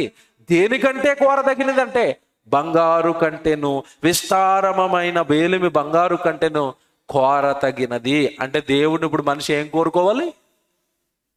ఏం కోరుకోవాలి చెప్పండి? బంగారం కోరుకోవాలా? వాక్యం కోరుకోవాలా? ఓ రోజు సొలొమోను దగ్గరికి దేవుడు వచ్చాడు. ఏం కావాలి నాయనా అన్నాడు. సొలొమోను ఏమడిగాడు చెప్పండి దేవుడిని? జ్ఞానం ఇవ్వండి తండ్రి అన్నాడా? ఒక 10 కేజీలు బంగారం ఇవ్వండి తండ్రి అన్నాడా?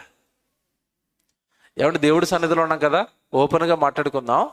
మీరు ప్రతి ఆదివారం ఆరాధనకు వచ్చినప్పుడు దేవుడిని ఏం కోరుతున్నారు చెప్పండి? మీరు చెప్పరు, నేను చెప్పనా? నా కొడుకు 10th క్లాస్ పాస్ అయిపోవాలి తండ్రి, మా అమ్మాయికి ఉద్యోగం వచ్చేయాలి తండ్రి, నా కొడుకు నెలకి 1,00,000 రూపాయలు సంపాదించేయాలి తండ్రి, మేము కార్లు కొనుక్కోవాలి తండ్రి, మేము ఇల్లులు కొనుక్కోవాలి తండ్రి, మేము పొలాలు కొనుక్కోవాలి తండ్రి, నా ఒంటి మీద 7 వారాలు నగలు ఉండాలి తండ్రి. ఏం కోరతామండి దేవుడి సన్నిధికి వచ్చి మీరు నేను ఏం కోరతాం? నశించిపోయే బంగారము, ఉద్యోగము, డబ్బు, ఏమండి ఇల్లు, పొలాలు, ఆస్తులు, కార్లు, ఇవి కోరారు. కానీ దేవుడు ఏం కోరుకోమంటున్నాడు? బంగారు కంటేను, విస్తారమైన మేలిమి బంగారు కంటేను దేవుని ఆజ్ఞలు, దేవుని వాక్యము కోరతగినది. కోరుకోండి, అది మీ జీవితాన్ని వెలిగిస్తుంది, మీ కన్నులకు వెలిగిస్తుంది, మీ ఆత్మను రక్షిస్తుంది. ఈ సృష్టి ఎవరు చేశారో చెబుతుంది.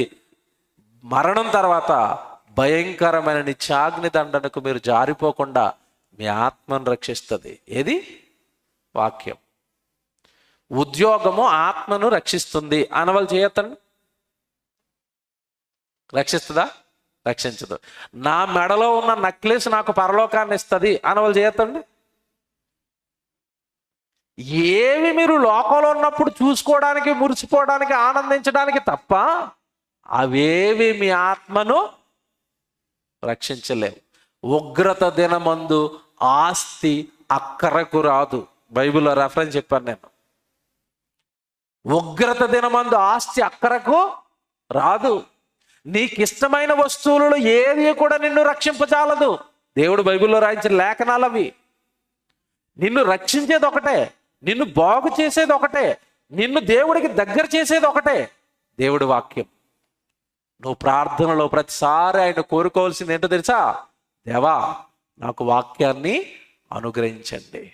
పిల్లరా, మనిషి కోరకపోయినా, మనిషి వాక్యము విలువ ఎరగలేదు, మనిషి గ్రహించలేదు అని చెప్పి దేవుడు తానే తన పిల్లల్ని ప్రేరేపించి ప్రతి తరములోనూ ఇదిగో ఇలా సభల ద్వారా, ప్రసంగాల ద్వారా, దైవ కార్యక్రమాలు నిర్వహించి దేవుడే మనుషులను ప్రేమించి ప్రతి వ్యక్తి దగ్గరకు ఏం తీసుకొస్తున్నాడు తెలుసా?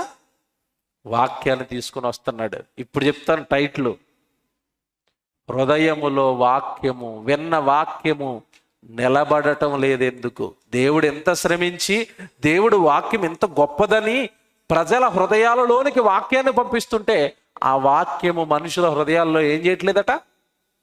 నిలబడటం లేదు. ఏంటి కారణం? కారణం ఏంటి? మన హృదయంలో ఎంతమంది హృదయాలలో వాక్యం నిలబడుతుంది? మీరు చెప్పండి. నిజంగా మాట్లాడుకుందాం. దేవుడి సన్నిధిలో ఉన్నాం కదా.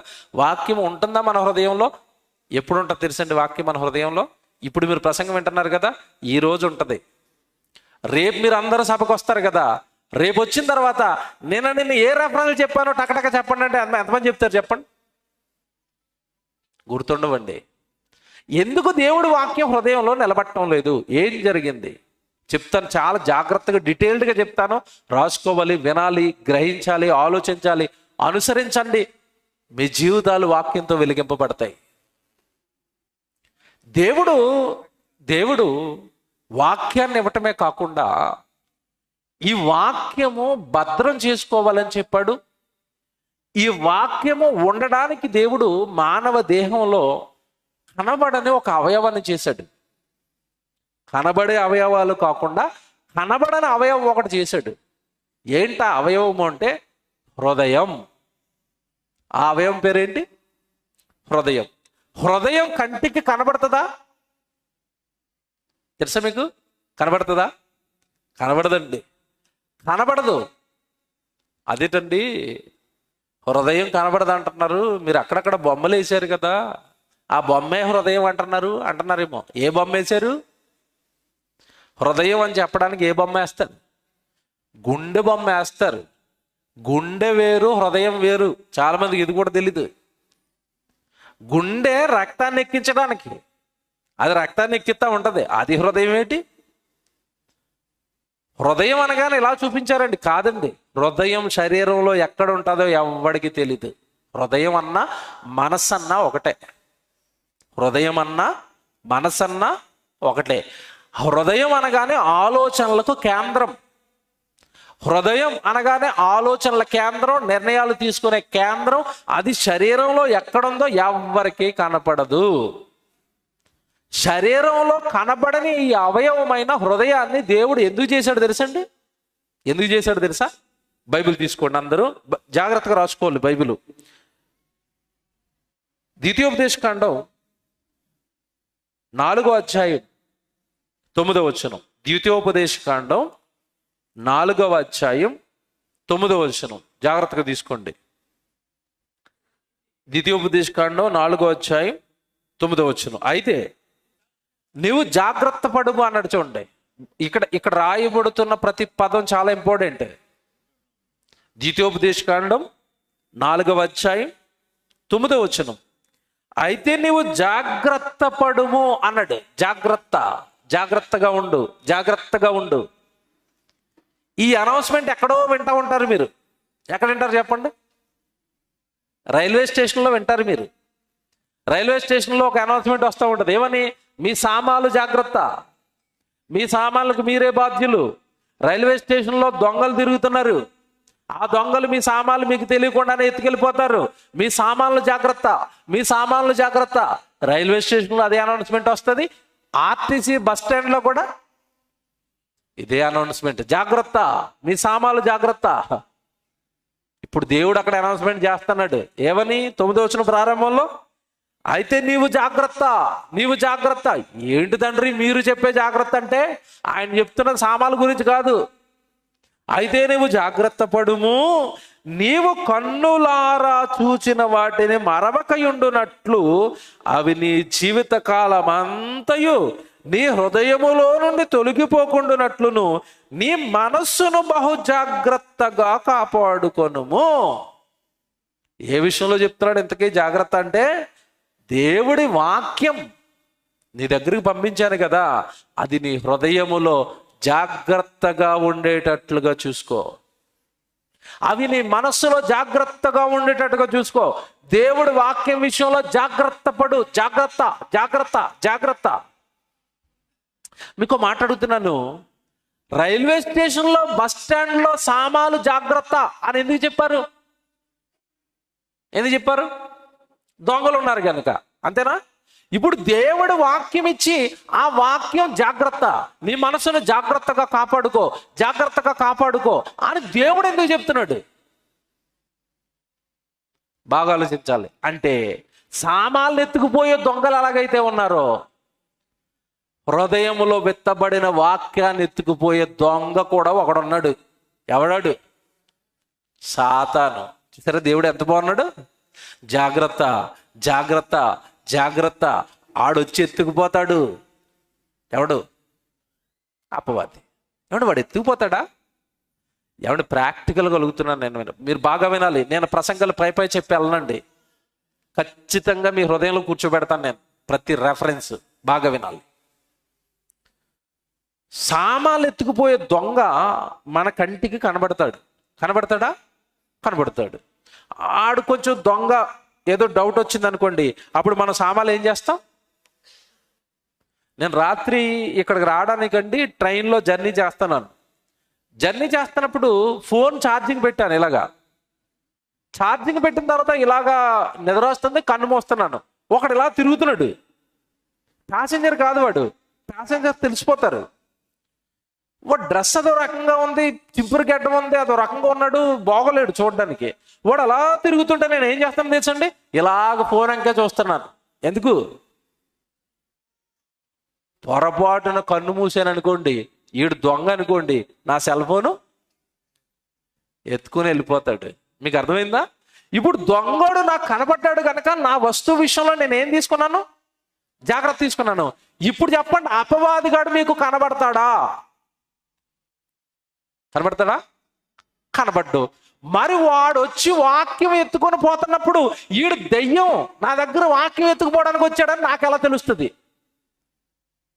బాగా ఆలోచించాలి. బుర్ర వేడెక్కిపోద్ది ఇప్పుడు మీకు. అర్థమైందా? మళ్ళా చెప్పనా? దొంగోడు వస్తే అర్థమైపోతుంది ఈడు ఎత్తుకుపోతాడని. సామాన్లు జాగ్రత్తగా ఇలా పట్టుకుంటున్నావు. నువ్వు వాక్యం విషయంలో జాగ్రత్త అని దేవుడు ఎందుకు చెప్పాడంటే, అపవాది కూడా వచ్చి వాక్యాన్ని ఎత్తుకుపోతాడు. మరి వాడి కంటికి కనబడ్డ కదా, నేను ఎలా జాగ్రత్త పడాలి? ఎలా జాగ్రత్త పడాలి? అపవాది గడు ఎలాగొస్తాడు తెలుసా? ఎలాగొస్తాడు? వాడికి సపరేట్గా దేహం లేదు, నీ కంటికి కనబడ్డు. వాడు నీ దగ్గరికి ఎలా వస్తాడు అంటే, నీకెవరైతే బాగా ఇష్టమో వాళ్ళల్లో దూరి వస్తాడు.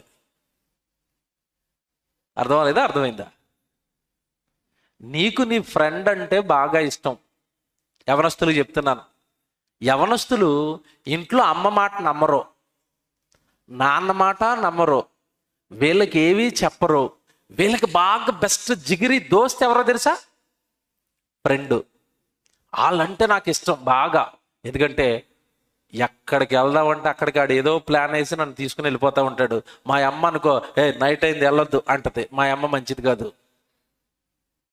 వీళ్ళు అదొక టైపు, వాళ్ళ గురించి మాట్లాడుకుంటే టైం అయిపోద్ది. ఏవి తెలియదు అన్నీ తెలిసినట్టు ఫీల్ అయ్యే ఏజ్ ఏంటంటే ఆ యవ్వనం టీనేజ్ వాళ్ళకి ఏమీ తెలియదు, అన్నీ తెలిసినట్టు ఓవర్ కాన్ఫిడెన్స్ అనమాట. వీళ్ళకి తోటి యవ్వనస్తులు నచ్చుతూ ఉంటారు. ఎందుకంటే వీళ్ళు చేసే ప్రతి చెడు కార్యానికి వాళ్ళు సపోర్ట్ ఇస్తారు, అమ్మ నాన్నలేమో వ్యతిరేకిస్తారు.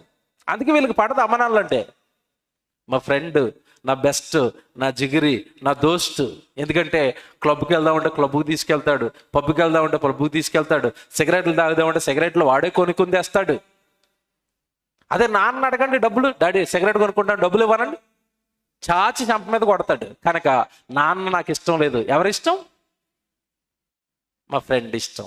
బాగా వినాలి, మనం చేసే చెడుకు సపోర్ట్ చేసేవాడు మనకు ఎలా కనబడతాడు? ఫ్రెండ్, దోస్త్. మీకు అర్థం కాడని చెప్తాను. ఏదైనా తోటలో ఆదాము అవ్వలు ఉన్నారు.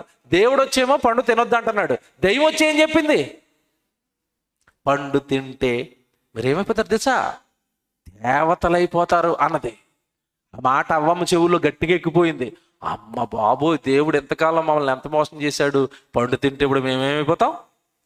దేవతలు అయిపోతాం. అర్జెంటుగా తెంపేసి ఆవిడ తినేసి ఎవరికి ఇచ్చేసింది? ఇప్పుడు చెప్పండి, దెయ్యమేమో అందంగా కనపడింది, దేవుడేమో వాళ్ళకి ఎలా కనపడ్డాడు? మమ్మల్ని మోసం చేసేవాళ్ళ కనపడ్డాడు. అమ్మనాళ్ళు కూడా యవనస్తుల దృష్టికి అలాగే కనపడతారు. వాళ్ళు మంచి చెప్తూ ఉంటారు, వీళ్ళకి మాత్రం వాళ్ళు నచ్చరు. పాడు చేసే ఫ్రెండ్ అంటే చాలా ఇష్టం. Very good. ఇప్పుడు చెప్తాను చూడండి, దెయ్యం మా దగ్గరికి ఎలాగ వస్తుందంటే మాకు ఎలా కనబడుతుందంటే, ఇప్పుడు వాక్యం అన్నారు మీరు. వాక్యం అన్న తర్వాత రేపించడానికి ఏ పాపం చేయకూడదండి, ఏ నేరం చేయకూడదండి. దేవుడు పరిశుద్ధుడట, ఆయన వాక్యాన్ని నా దగ్గరికి పంపించాడట. ఆయన వాక్యం నా చేతుల్లో పెట్టుకుని కూడా నేను పవిత్రంగా బ్రతకకపోతే, పరిశుద్ధంగా బ్రతకకపోతే ఆయన పంపించిన ఈ వాక్యానికి విలువ ఉండదు కదా. ఆయన రేపటి నుంచి మీరు బాగా మంచిగా బ్రతకాలి, నేను ప్రార్థన చేసుకోవాలి, నేను టీవీ చూడను, నేను సినిమాలకు రాను, నేను తప్పుడు పనులు చేయను అని నీతిగా న్యాయంగా ఉన్నారనుకోండి. అమ్మ నాయన రాత్రి ప్రసంగం వీళ్ళకి ఎక్కిపోయిందనమాట. ఎవడు చూస్తాడు? ఎవడు చూస్తాడు? దొంగ. ఎవడు? అపవాది. ఇప్పుడు లోపలికి ఎక్కిపోయిన వాక్యాన్ని బయటికి ఎలా తీయాలి? ఎత్తుకుపోయేవాడు వాడే కదా. ఇప్పుడు వాడు ఎలాగ వస్తాడంటే తర్వాత రోజు ఎలాగ వస్తాడంటే ఫ్రెండ్ రూపంలో వస్తాడు. వచ్చి, ఒరే ఏం చేస్తున్నావురా? బైబిల్ చదువుకుంటున్నాను.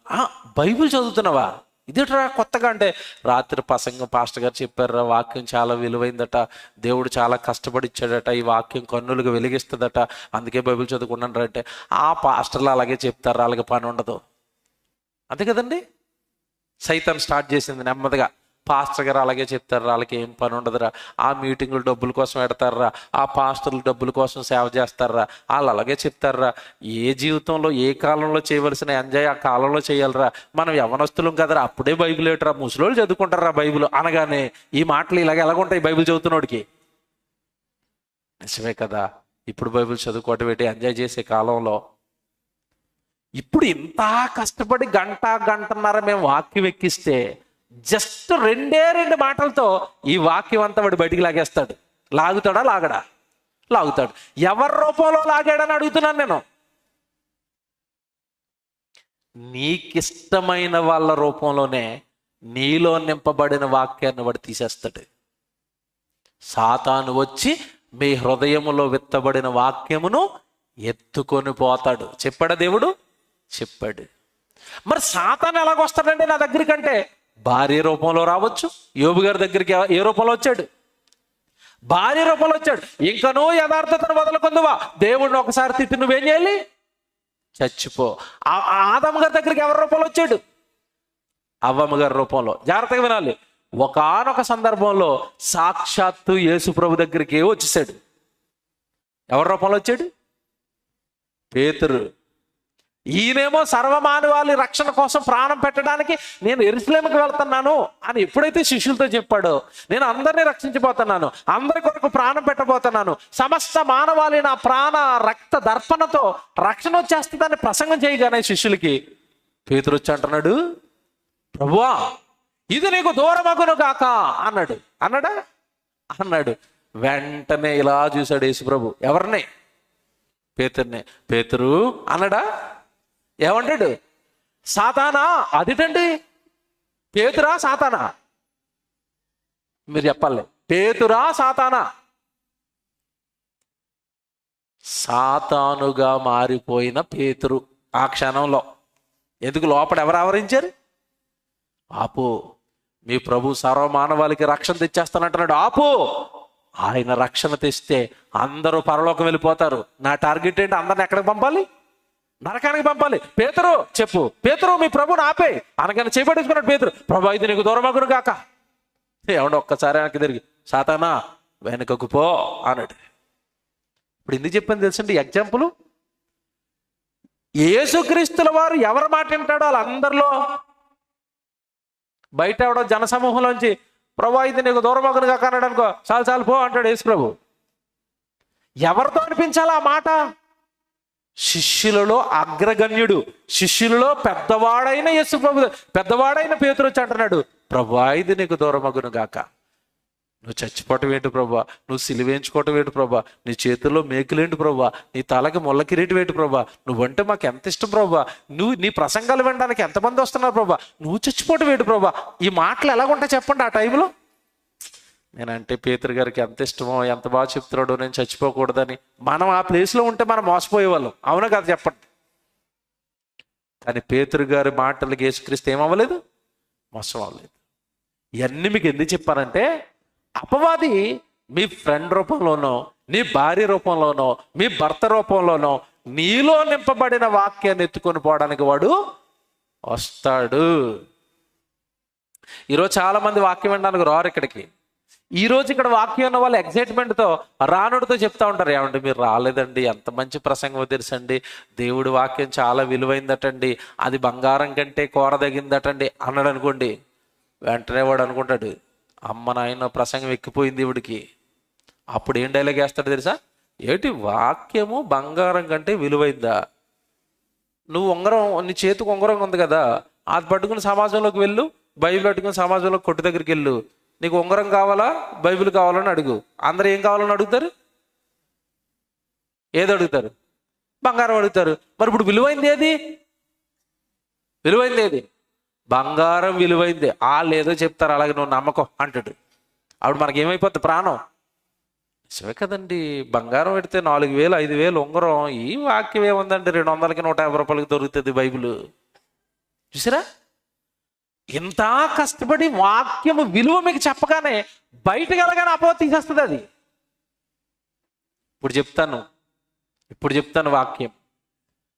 హృదయములో నింపబడిన వాక్యము పట్ల జాగ్రత్త, జాగ్రత్త, జాగ్రత్త, జాగ్రత్త. నువ్వు జాగ్రత్త తీసుకోకపోతే వాడు వచ్చేస్తాడు, ఎత్తుకుని పోతాడు. ఎందుకు ఇంత జాగ్రత్తలు చెప్తున్నాడు తెలుసా? సామెతల గ్రంథం కూడా తీయండి, అక్కడ కూడా చెప్తాడు ఇవే మాటలు. సామెతల గ్రంథం 4వ అధ్యాయం 20వ వచనం తీయండి బైబిల్లో. సామెతల గ్రంథం 4వ అధ్యాయం 20వ వచనం. సామెతల గ్రంథం 4వ అధ్యాయం 20వ వచనం. నా కుమారుడా నా మాట ఆలకించు. లోకంలో శాస్త్రవేత్తల మాటలు గొప్పలు కదా, వాళ్ళ మాటలు ఆలకించు. వాళ్ళ కోతి నుండి వచ్చారని నేను మోసం చేస్తారు. లోకంలో ఉన్న వాళ్ళు అందరూ మోసం చేస్తారు. నా కుమారుడా నా మాటలు ఆలకించు. 20, నా కుమారుడా నా మాటలు ఆలకింపుము, నా వాక్యములకు నీ చెవియొగ్గుము. నా వాక్యానికే చెవొగ్గు నువ్వు. ఏంటండి? నీ కన్నుల ఎదుట నుండి వాటిని తొలగిపోనీయకము. నీ కళ్ళ ముందు నుంచి ఎప్పుడు బైబిల్ను పక్కకు పెట్టకు, నీ ఆత్మ నాశనం అయిపోతుంది. నీ కన్నుల ఎదుట నుండి వాటిని తొలగిపోనీయకము, నీ హృదయమందు వాటిని భద్రము చేసుకొనుము. ఉందా అందరి బైబిల్లో? ఉందండి. వాక్యాన్ని ఎక్కడ భద్రం చేయాలట? హృదయం. అంటే వాక్యం స్టోర్ చేసుకోవడానికి, వాక్యం భద్రం చేసుకోవడానికి దేవుడు ఏర్పరిచిన అవయవం ఏంటి చెప్పండి ఇప్పుడు? హృదయం. ఆ హృదయములో వాక్యాన్ని మనం ఏం చేయాలట? భద్రం చేసుకోండి. అంటే అర్థం ఏంటి? భద్రం చేసుకోండి అంటే మీకు అర్థమయ్యే భాషలో చెప్పాలంటే తాళం వేసుకోండి అని, అంతేనా? భద్రం అంటే అర్థం ఏంటి? తాళం వేసుకోండి. ఇప్పుడు ఎక్కడ పెట్టి తాళం వేసుకోవాలి? హృదయంలో పెట్టి. ఎవడో మాట్లాడుతాను, అసలు హృదయం వాక్యం కోసం దేవుడు నిర్మిస్తే, వాక్యం కొరకు మానవ దేహంలో పెడితే, ఆ హృదయం నిండా మనిషి ఏమి నింపుకున్నాడు? ఏమి నింపుకున్నాడు చెప్పండి? వాక్యమే నింపుకున్నాడా? ఒకప్పుడు పాట వచ్చింది, సినిమా పాట. సినిమా హీరో డ్యాన్స్ వేస్తూ ఉంటాడు ఆ పాటలో. హృదయం గురించి రాశారు, మీ అందరికి తెలుసు. వాడి తమిళ హీరో సూర్య ఓ పాట రాశాడు, హృదయం ఎక్కడున్నది, హృదయము ఎక్కడున్నది. చెప్పండి తర్వాత. నీ చుట్టూనే తిరుగుతుందట. తెలుసు కదా ఇది మీకు? హృదయం ఎవరి చుట్టూ తిరుగుతుందట? అమ్మాయి చుట్టూ తిరుగుతుందట. ఇప్పుడు హృదయం ఇచ్చింది అమ్మాయిని నింపుకోమనా, వాక్యం నింపుకోమనా? మీరు చెప్పండి. వాక్యం నింపుకోండి దేవుడు అవయవాన్ని, హృదయాన్ని తయారు చేస్తే ఆ హృదయంలో అమ్మాయిని నింపుకున్నాడట. వీడి హృదయం కూడా అక్కడ తిరుగుతుందట, ఇక్కడ లేదట. అంటే ఇది ఎందుకు చెప్పానంటే, గుండెల నిండా స్త్రీని నింపుకున్నవాడు ఒకడు, భార్యను నింపుకున్నవాడు ఒకరు, భర్తను నింపుకున్న వాళ్ళు ఒకరు, డబ్బును నింపుకున్న వాళ్ళు ఒకరు, ఉద్యోగాన్ని నింపుకున్న వాళ్ళు ఒకరు, అధికారాన్ని నింపుకున్న వాళ్ళు ఒకరు, ఆస్తులు నింపుకున్న వాళ్ళు ఒకరు. ఇప్పుడు చెప్పండి, హృదయాలు ఖాళీగా ఉన్నాయా? వ్యభిచారం నింపుకున్నాడు, దొంగతనం నింపుకున్నాడు. మార్కు సువార్త 7వ అధ్యాయం నేను చెప్తున్నదంతా యేసు చెప్పాడు ఇవన్నీ. 21 నుంచి రాసుకున్న తర్వాత చదువుకోండి. మార్కు సువార్త 7:21 యేసు చెప్తాడు, హృదయం నిండా ఏమున్నాయంటే వ్యభిచారాలు, నరహత్యలు, దొంగతనాలు. అబ్బబ్బబ్బబ్బా, ఆ లిస్టు చాలా పెద్దదన్నాడు ఆయన. అంటే హృదయము నిండా దేవుడు వాక్యాన్ని నింపుకోండి అంటే ఈ లోక సంబంధమైనవన్నీ నింపుకున్నారు. అందులో ఖాళీ లేదు ఇప్పుడు. ఎందులో? హృదయంలో స్పేస్ తక్కువగా ఉంది. ఎందుకంటే ఓ పక్కన భార్య ఉంది, ఓ పక్కన భర్త ఉన్నాడు, ఓ పక్కన పిల్లలు ఉన్నారు, ఓ పక్కన ఇల్లు ఉంది, ఆ ఇంట్లో ఉన్న పట్టు చీరలు ఉన్నాయి, ఆ ఇంట్లో ఉన్న బీరువాలో ఉన్న బంగారం ఉంది, ఇంట్లో పెంచుకుంటున్న కుక్క పిల్ల ఉంది, ఇంటి తాళానికి గేటు గేసిన తాళం ఉంది. ఇన్నున్న హృదయంలోనికి వాక్యం వెళ్తుందా? మీరు చెప్పండి. అసలు నిజానికి ఇంత గంట సేపు చెప్పాల్సిన అవసరం లేదు మీకు. ఎందుకు ఇంత ట్రై చేస్తున్నామంటే లోపల ఖాళీగా లేదు, నెట్టుతున్నాం ఇలాగా. లోపలికి వాక్యం నెడుతున్నారండి బోధకులు. మీరు చూడండి, అప్పుడప్పుడు ఏదైనా నిండిపోతే లోపల కూరతారు, చూసారు? లోపల ఖాళీ లేదు, స్పేస్ లేదు.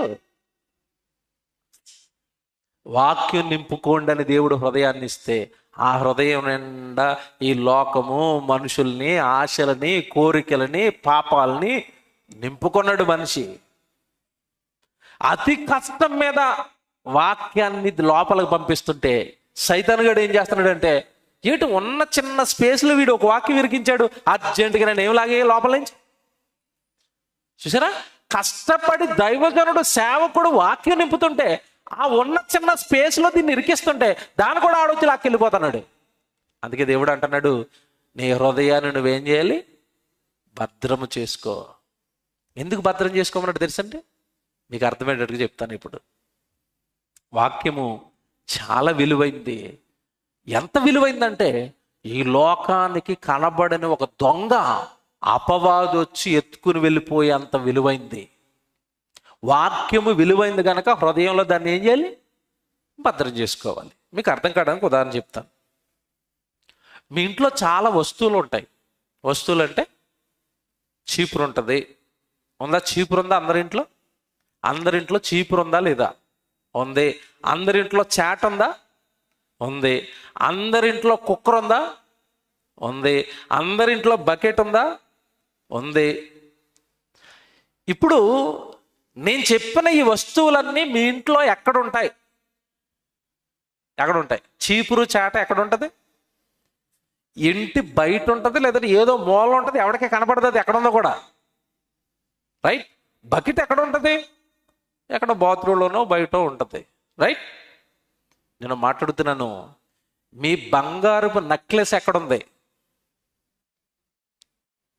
చెప్పాలి. బీరువాలో ఉంటుంది. ఓకే? బీరువాలో కూడా ఎక్కడుంది?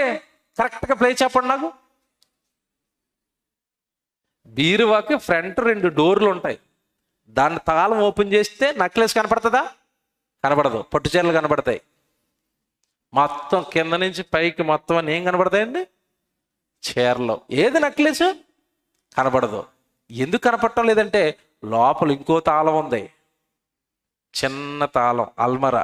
దానికి తాళం తీస్తే ఇలా తీయగానే నెక్లెస్ కనపడుతుందా? కనపడదు. పక్కన సైడ్ డోర్ ఉంటుంది దానికి లోపల. అమ్మ నాయన, లోపల సైడ్ డోర్లు పెట్టి దానికి తాళం వేసి, పైన మళ్ళా పెట్టి దానికి తాళం వేసి, పైన 2 డోర్లు వేసి, మళ్ళీ ఎన్ని తాళాలు వేశారు ఇప్పుడు నెక్లెస్కి?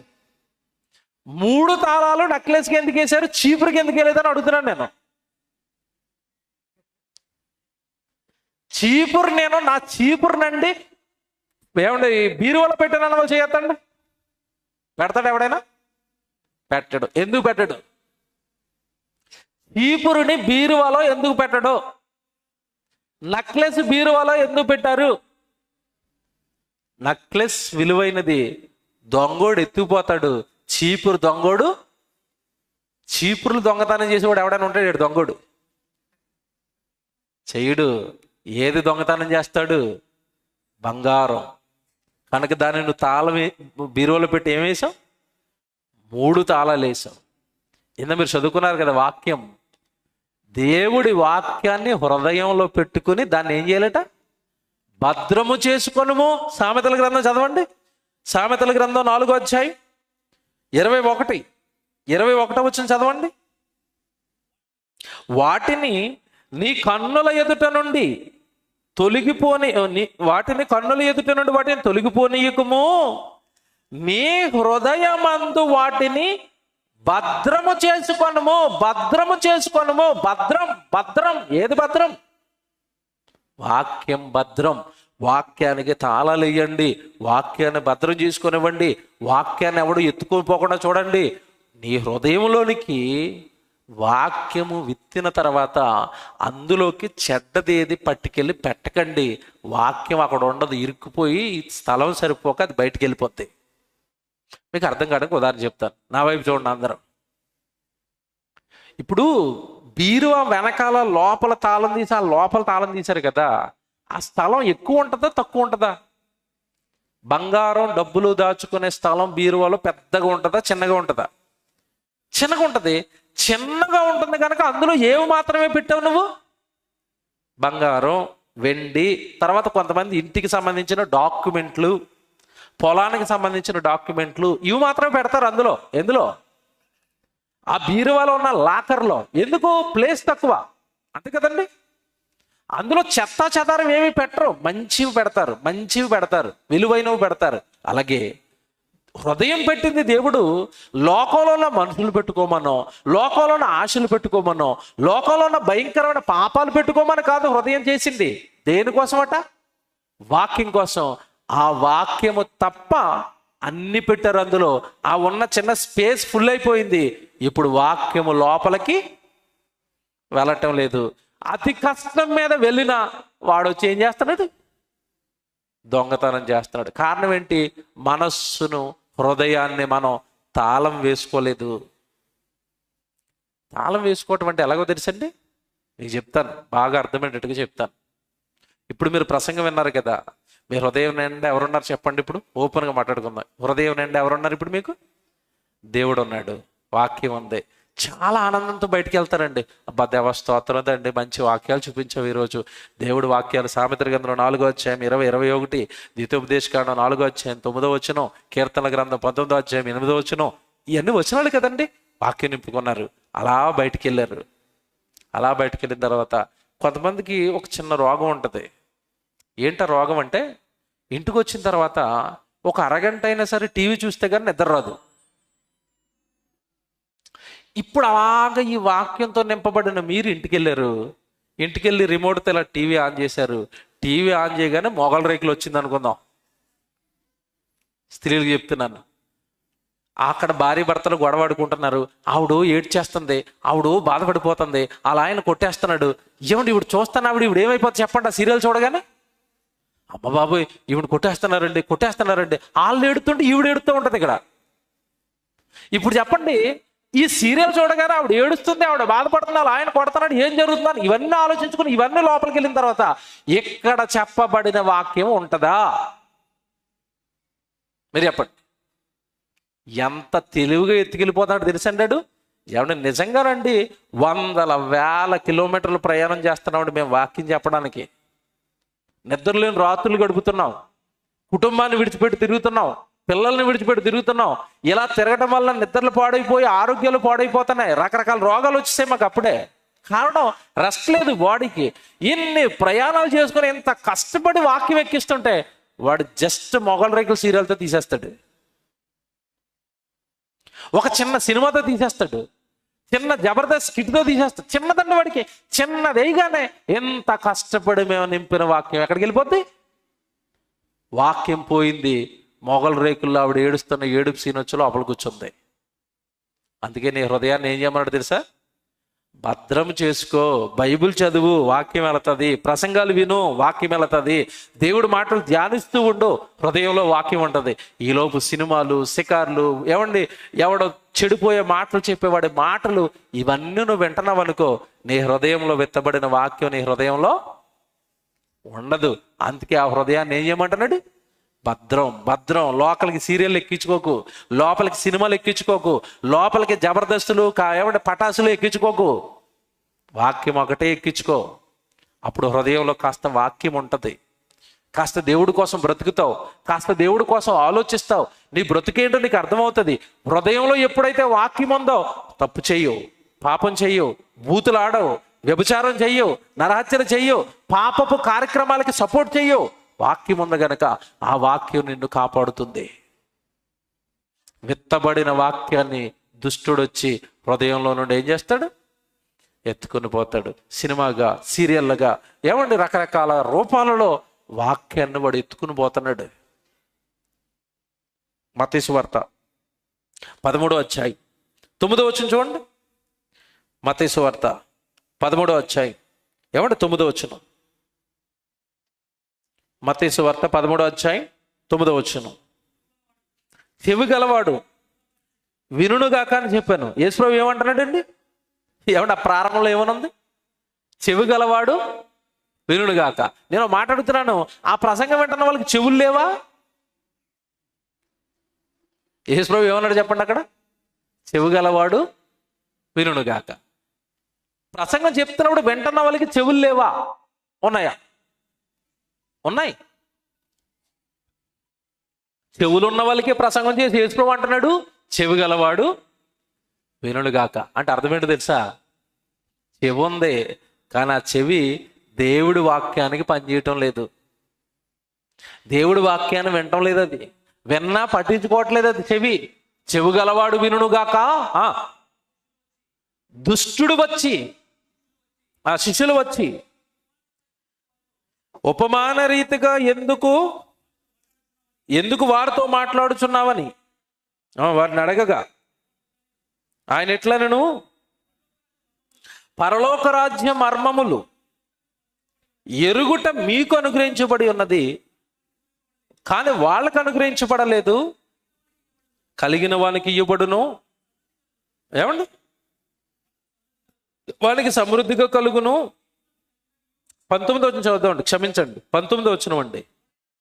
19వ వచనం. ఎవడైనను రాజ్యమును గూర్చిన వాక్యము వినియు గ్రహింపకయుండగా దుష్టుడు వచ్చి వాని హృదయములో విత్తబడిన దానిని ఎత్తుకొని పోవును.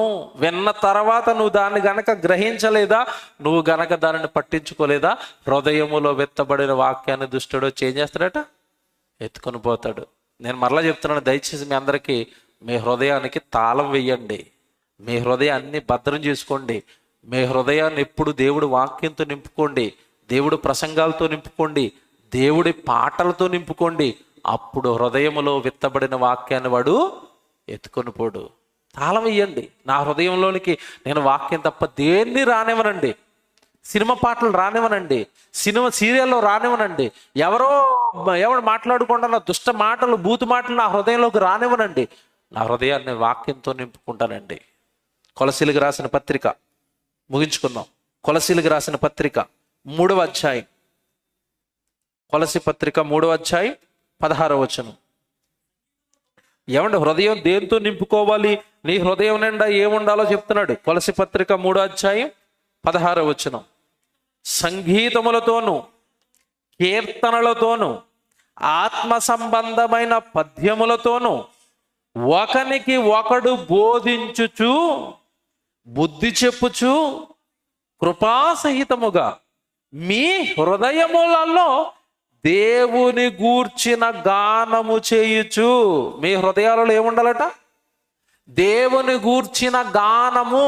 దేవుని పాటలు పెట్టుకోండి, ఆత్మ సంబంధమైన దేవుడు వాక్యాలు పెట్టుకోండి, దేవుడు మాటలు పెట్టుకోండి, హృదయం నిండా అవి నింపుకోండి.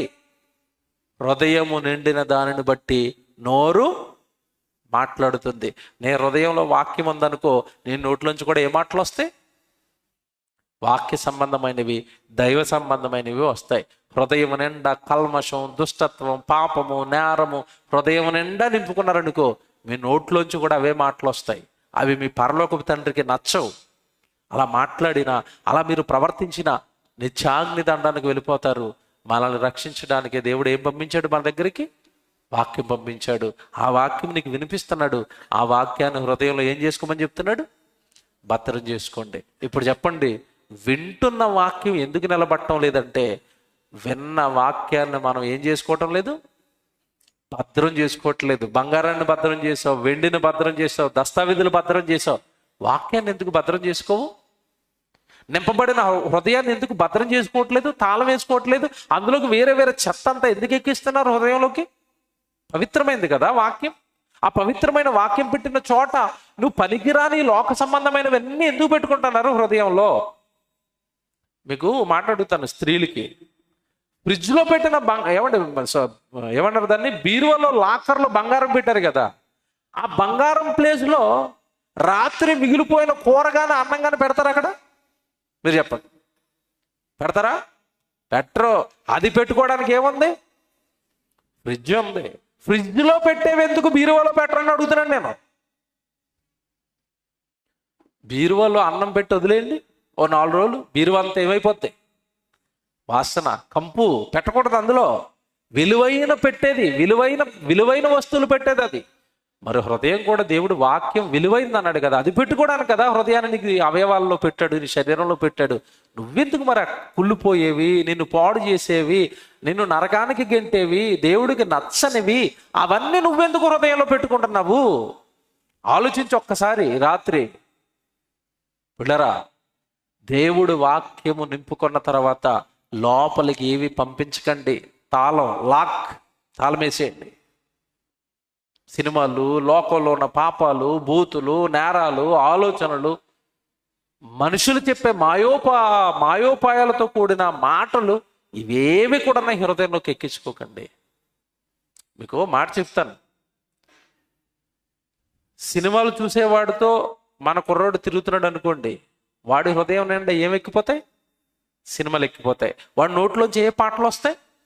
సినిమా పాటలు వస్తాయి. అలా కాకుండా ఈ కుర్రోడు సేవకుడు వెనకాల తిరుగుతున్నాడు అనుకోండి, సేవకుడు ఏం పాటలు పాడతాడు?